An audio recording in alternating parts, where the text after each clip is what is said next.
बिस्मिल्लाहिर्रहमानिर्रहीम अस्सलाम वालेकुम।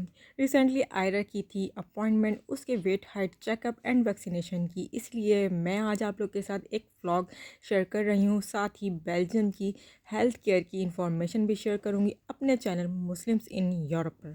आयरा की अपॉइंटमेंट थी 1:45 पर किंदन खजीन में। किंदन खजीन क्या होता है ये मैं आपको बताती हूँ। किंदन खजीन डच वर्ड है, इसकी इंग्लिश है किड एंड फैमिली और उर्दू में बच्चा और ख़ानदान कहते हैं। नॉर्मली किंदन खजीन एक क्लिनिक है या छोटी सी मैटरनिटी भी कह सकते हैं जो हर एरिया में होती है, आपके घर के करीब होती है। यहाँ प्रेग्नेंट फीमेल्स का और साथ ही बच्चों का चेकअप होता है, यानी बच्चों की वैक्सीनेशन भी होती है बच्चों की बर्थ से लेकर उनके 2.5 साल के होने तक।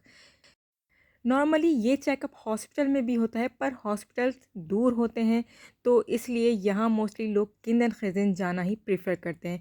ये किंदन खजीन हमारे घर से तकरीबन 20 मिनट्स वॉकिंग डिस्टेंस पर है। तो ये थी किंदन खजीन की थोड़ी सी इंफॉर्मेशन। अब आइए मैं अपने व्लॉग की बात करती हूँ और मज़ीद इंफॉर्मेशन भी शेयर करूँगी मैं आपके साथ। जैसा कि मैंने बताया आयरा की अपॉइंटमेंट थी 1:45 पर और हमें यहाँ 5 मिनट पहले चेकआउट के लिए पहुँचना होता है और मैं पहुँच गई 10 मिनट पहले ही, और इसी वजह से मुझे करना पड़ गया ऑलमोस्ट 5 मिनट का वेट। जब हम किंदन खजीन पहुंचते हैं तो चेकआउट के लिए हम ये बेबी बुक रिसेप्शनिस्ट को देते और वो बेबी बुक में और अपने पास मौजूद पेपर पर साथ ही लैपटॉप में फ़ाइल पर टिक लगाती है, ये देख कर के सही फैमिली सही टाइम पे है या नहीं। इस तरह चाइल्ड स्पेशलिस्ट एंड नर्स को पता चल जाता है कि हमारी एंट्री हो चुकी है। यहाँ सब वर्क मैनुअल होता है, कोई मशीन यूज़ नहीं होती। ये लोग कोई मशीन यूज़ नहीं करते लाइक इको मशीन या किड्स के रिलेटेड मशीन्स, इसलिए चेकअप भी मैनुअल होता है और चेकआउट भी मैनुअल ही होता है। लेकिन सबके पास अपना लैपटॉप ज़रूर होता है। ये डिपार्टमेंट गवर्नमेंट का है, इसलिए यहाँ चेकअप बिल्कुल फ्री होता है, कोई फ़ीस चार्ज नहीं होती ना वैक्सीनेशन की। खैर वेट करने के बाद फिर मैं आयरा को इस रूम में लेकर आ गई। यहाँ हमें बच्चों को अनड्रेस करना होता है, यानी जस्ट पैम्पर में रखना होता है। बस एक कपड़े से एक कवर करके बच्चे को रखना होता है क्योंकि उनका वेट और हाइट चेक होती है, इसीलिए ऐसा करना ज़रूरी होता है, यानी बच्चे को अनड्रेस करना ज़रूरी होता है ताकि उसका वेट हाइट चेक हो। रिसेप्शनिस्ट ही वेट हाइट चेक करती है, जी हाँ ये रिसेप्शनिस्ट का ही काम है, और वो बुक में मेंशन कर देती है बच्चे की एज के साथ, फिर ये बुक हमारे हवाले कर देती है। और इसके बाद फिर हमें इस कॉरिडोर में आके बैठना होता है, वेट करना होता है। बच्चे की अपॉइंटमेंट अगर चाइल्ड स्पेशलिस्ट के साथ है तो वही हमें अपने रूम से बाहर आकर बच्चे का नाम पुकारते हैं, और अगर नर्स के साथ है वो भी ऐसे ही करती है कि बच्चे का नाम पुकारती है। दोनों का अलग अलग रूम है लेकिन वर्क दोनों का तकरीबन सेम ही है। का वर्क क्या होता है मैं अभी आपको थोड़ी देर में बताऊंगी। नेम कॉल होने के बाद मैं आयरा को डॉक्टर के रूम में ले गई थी क्योंकि आयरा की अपॉइंटमेंट चाइल्ड स्पेशलिस्ट के साथ थी। रूम में एंट्री के बाद डॉक्टर या नर्स हमसे बच्चे की हेल्थ से, ईटिंग, टॉकिंग और ब्रेन डेवलपमेंट से रिलेटेड क्वेश्चंस करते हैं, लाइक बच्चा क्या खाता है, उठता बैठता है, चलता फिरता है, दूध कितना पीता है, विटामिन डी पीता है, बोलना शुरू किया या नहीं। ये सब क्वेश्चंस असल में इनको ये बताते हैं कि बच्चा अपनी एज के हिसाब से सही ग्रो कर रहा है या नहीं। डॉक्टर हो या नर्स वो फिर बच्चे का हेड चेक करते हैं कि हेड भी सही ग्रो हो रहा है या नहीं।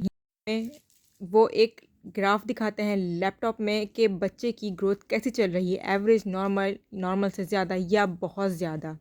देन हमसे पूछते हैं कि आपको कोई क्वेश्चन पूछना हो तो पूछ लें, फिर बच्चे को वैक्सीन लगाते हैं और वैक्सीन लगाते वक्त बुक में उसका स्टिकर चिपका देते हैं ताकि याद रहे कि वैक्सीनेशन यहाँ तक की डन है।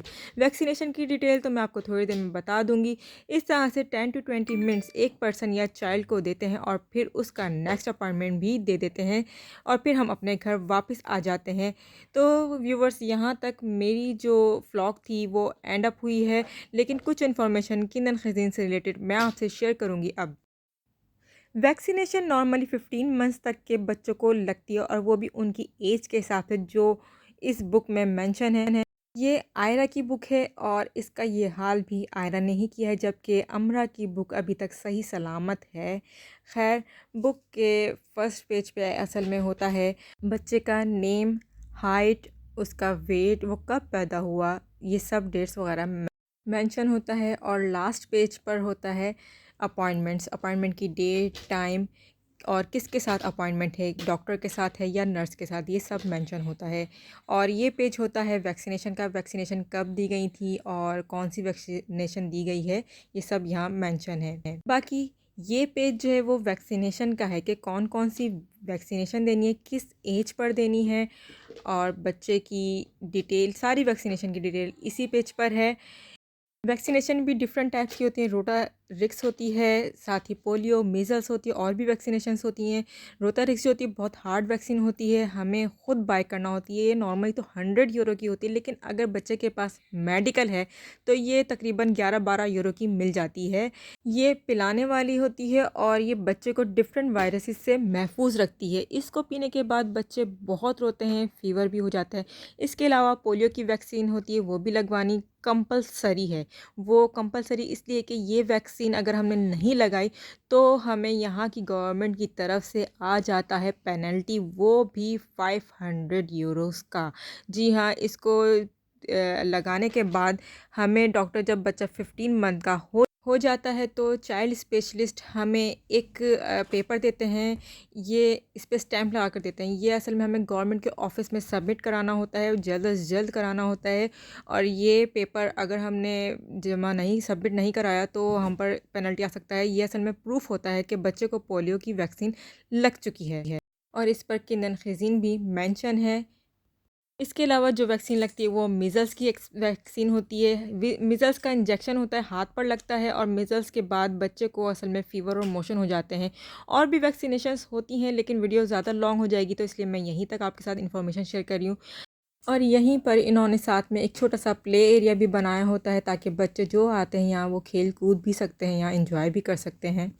जी व्यूवर्स, अब मैं आपको ये बताऊंगी कि ये लोग हमसे कांटेक्ट किस तरह से करते हैं। जैसा कि मैंने आपको बताया कि ये किंदनखीज़ीन में प्रेग्नेंट फ़ीमेल्स का भी चेकअप होता है, तो यहाँ के गायनेकोलॉग एंड नर्स जो हैं वो एंड ऑफ प्रेगनेंसी तक हमारे साथ कांटेक्ट में रहते हैं। डिलीवरी हो जाती है तो हम ख़ुद इन्हें फ़ोन करके, कॉल करके बताते हैं कि डिलीवरी हो चुकी है। और आफ्टर बर्थ ऑफ 3 वीक्स, यानी बच्चे पैदा होने के 3 वीक्स के बाद ये लोग हमसे एक अपॉइंटमेंट के ज़रिए कांटेक्ट करते हैं, यानी हमारे घर आते हैं। कोई हेड नर्स ही आती है और आने के बाद वो हमसे कुछ क्वेश्चंस पूछती है, सेम हेल्थ से रिलेटेड बच्चे की और हमारी हेल्थ से रिलेटेड, और उसके बाद वो अपॉइंटमेंट दे के चली जाती है और हम फ़र्स्ट अपॉइंटमेंट पर किंदनखीज़ीन जाते हैं। और यहीं से हमारी अपॉइंटमेंट का सिलसिला शुरू हो जाता है ना। और फिर नेक्स्ट अपॉइंटमेंट भी हमें इसी तरह मिलती रहती है एक अपॉइंटमेंट के एंड होने पर, और इस तरह से 2.5 साल तक ऐसे ही हमें अपॉइंटमेंट्स मिलती रहती हैं और ये सिलसिला चलता रहता है। अपॉइंटमेंट 2 से 3 मंथ के गैप से होती है, और एंड अप जब होती है तो हम थोड़ा रिलैक्स हो जाते हैं, और उसके बाद बच्चे का स्कूल स्टार्ट हो जाता है। तो व्यूवर्स, ये थी हमारी किंदनखीज़ीन की एक इन्फॉर्मेशन जो मैंने आपके साथ शेयर की। बच्चों का चेकअप किस तरह से होता है, क्या क्या वैक्सीनेशंस लगती हैं, किस तरह से वैक्सीनेशन लगती हैं, ये सब इन्फॉर्मेशन मैंने आपके साथ शेयर की। होपफुली आपको मेरी वीडियो पसंद आई होगी। पसंद आई तो लाइक कीजिए। इसी के साथ ही अल्लाह हाफ़िज़।